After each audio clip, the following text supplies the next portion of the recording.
Okay, Travis Wayne Goodsell. Now I can show all of my glory. As, you definitely don't want me flashing you, like Moroni did when he appeared to Joseph Smith in 1823, as the claim goes. I was telling Karen about the scriptures and going over scriptures and referring to I have to use Moroni for her, even though it was Nephi, according to Joseph Smith. But I brought up in the midst of the conversation that Joseph could see through his robe to identify that he was a male, and so, of course, my sweet former wife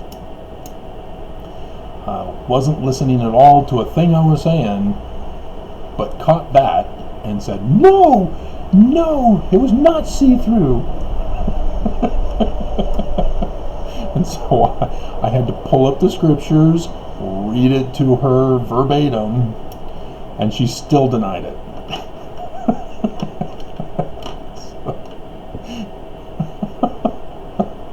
When it says he can see through to his bosom, that's what it means. It was a see-through robe. So, yeah, I'm looking forward to it. Looking forward to dying. But I guess at that point you can't do nothing about it. Anyway, moving on. We had the third earthquake, and apparently the third day in a row of earthquakes. I was unaware of the one yesterday. I somehow missed that one. But 3 days in a row.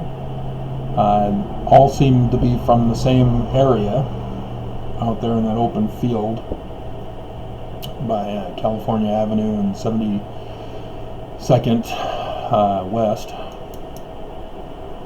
near the Kennecott place. But I wish I would have known that yesterday, because that corresponded with the sign in the heaven, as the waning moon is passing by each and every single planet, from Jupiter to Saturn yesterday, and then today it's passing by Mars. And so, that's significant to have 3 significant earthquakes, even though they're probably all the others are aftershocks, but significant in the sense of the days. And the reason why it has to do with Gabriel, the angel Gabriel. Now, Christians know the angel Gabriel. Mormons are like, I don't know, Old Testament thing. They want to be a Christian church, and yet they don't even bother researching their own New Testament. Even though it's the worst translation in the world, and Christians have a far better advantage having better translations than the Mormons.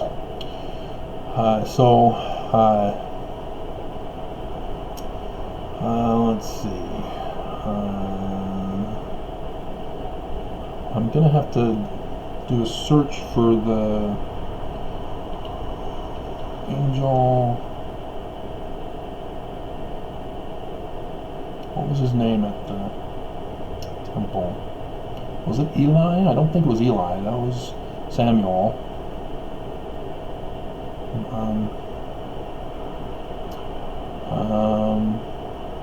The shepherds.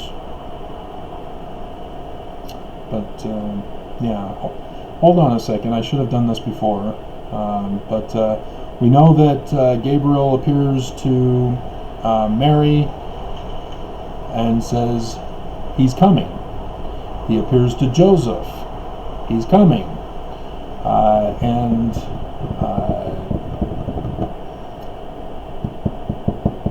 I think Elizabeth, the cousin, doesn't she get an angel? Elizabeth? Whoops. Elizabeth.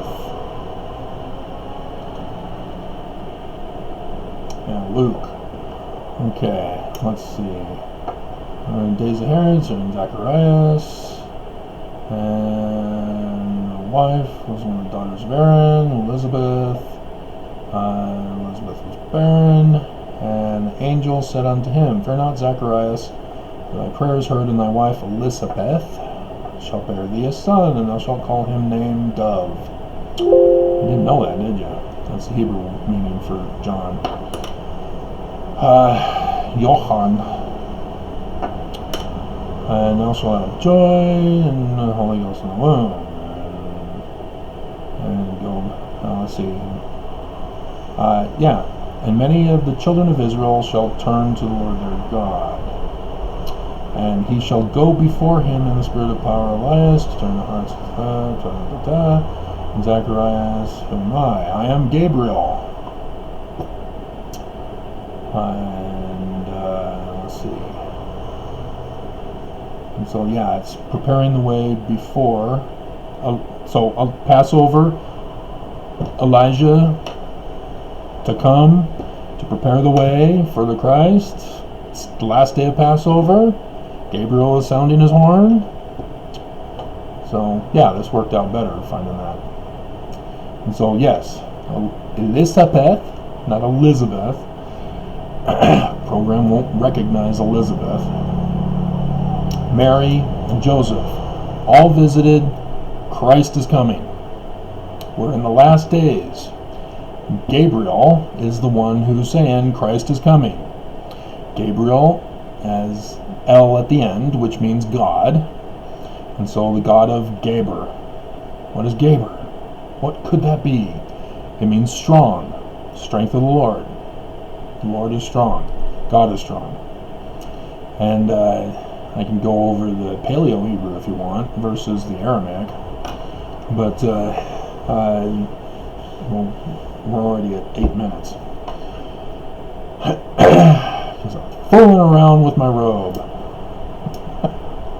And so, of whom Angel Gabriel, according to Joseph Smith, he would have had a see-through robe too. And so, but here we go to he goes to the virgin espoused to a man whose name was Joseph of the house of David. The virgin's name was Mary. He's telling her about a cousin also, who is born of Jesus, who's supposed to be called Amun-El, the god Amun from the Egyptians, of whom the Amun priesthood of the 18th dynasty is referring to, the restoration of the kingdom of David, the David Moseses of the 18th dynasty, King Tut. And so, strength of the Lord, or strong.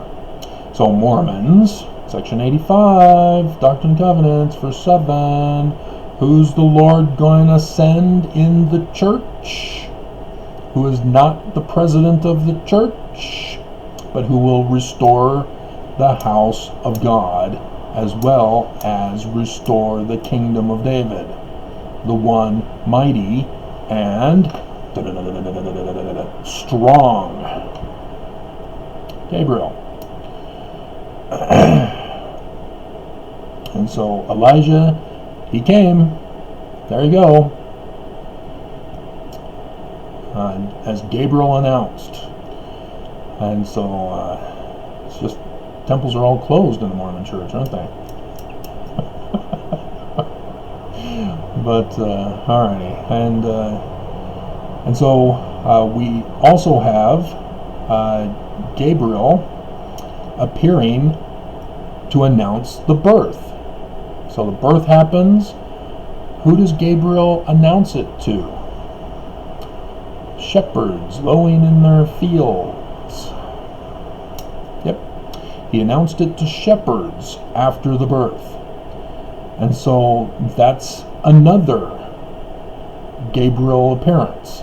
So 4 Gabriel appearances, 3 that precede his coming, 1 announcing his birthday. And I've gone over that. I've already talked about his birthday. And it's not any of the ones that Matthew messes up with. He's got like over a half a dozen, and I pointed out another one that he messed up on the other day. So yeah, none of those dates. But I've already gone over it, and you'll have to search through the hours and hours of video to find it. Because I'm not going to tell you, even though the Magna earthquake, the first one, was the announcement of the birth of the last days Christ.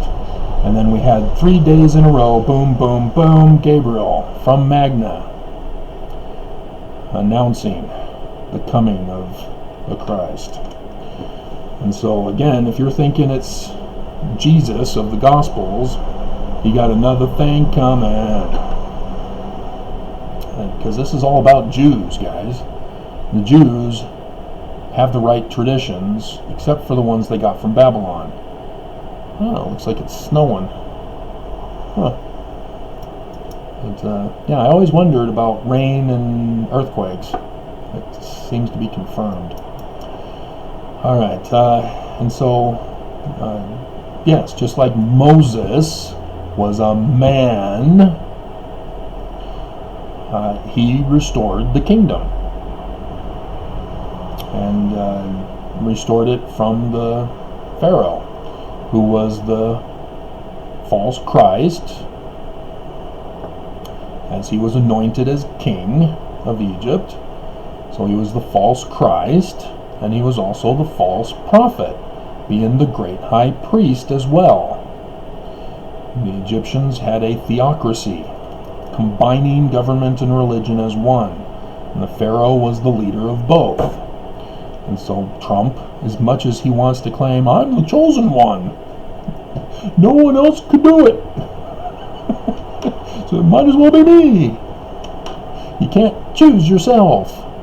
God chooses. It's already prophesied. He has to conform to the prophecies. Trump doesn't conform to them. He's not it. And so that's why I did my playlists for you on both the old and the new channels. There are specific requirements, prophecies, and Matthew goes over them. He makes a number of mistakes, especially killing off his main character, who's supposed to save the Jews. Yeah, I mean, what do you do when it didn't happen? The Jews were not saved during the Roman Empire. And so, yes, Jesus was not the Christ. So, here we have it. The last days, Gabriel has sounded his alarm 3 times, announcing the coming on the 14th, 15th, and the 16th this morning, all of which correspond with the waning moon, with Jupiter on the 14th, Saturn on the 15th, and Mars on the 16th, the last day of Passover. And Mars was before the Goat Beast constellation of Capricorn. Goat Beast, we all know, was the inverted pentagram of the Church of Lucifer. And Mormons know that there are only 2 churches, the Church of God and the Church of Satan. And so if Mars is before the mouth of the Goat Beast, he's obviously the leader, the false prophet, of the Church of Satan. Right, Mormons? Can we all agree on that? If you can't agree on that, we're having problems. But wait a minute. Conference weekend, Mars was before the mouth of the Goat Beast for conference weekend, while Nelson was up talking about a new idol built upon his church, the church being the cornerstone upon which Jesus was built. and as his new sign and symbol to all Mormons.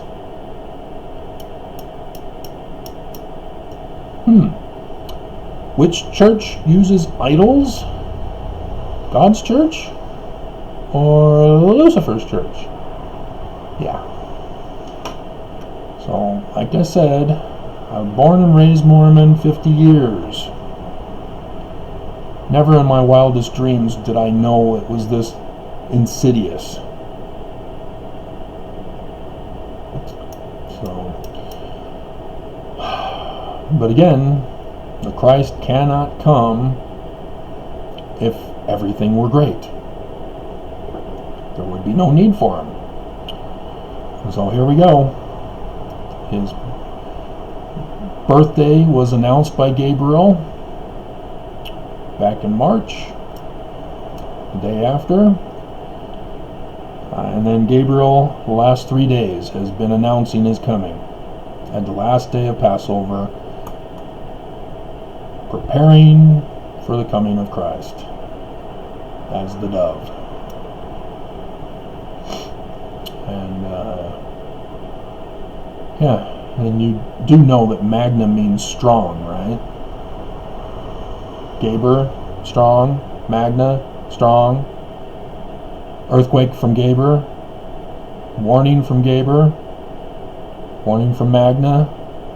Strong. See how it all works? I didn't make it up. It's already there. I can't control the earth, but it happened. And in accordance with the signs in the heavens. I can't make those up. I can't say, nope, that's not Jupiter, it's that one over there. No, it's over there. No, it's over there. It's there. I can't do that. They're already fixed. They're fixed in their places and their movements. They've been fixed for a long time, and they will be fixed for yet another long time. I can't change it. I can't mess up the earth. I can't cause an earthquake. So again, all I'm doing is warning, or shall we say, revealing to you when the presidents of the church, or the president of the church, and the prophets, who are prophets, seers, and revelators. Oops, where are they? Where are they revealing to you? They're not. It's because they're false.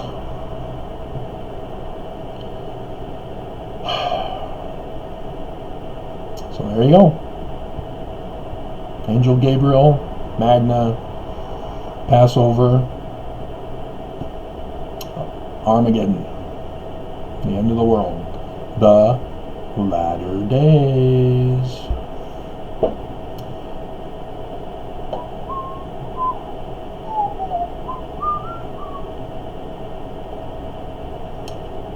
Yeah, I'm going to do a little fun thing for the Gabriel pictures.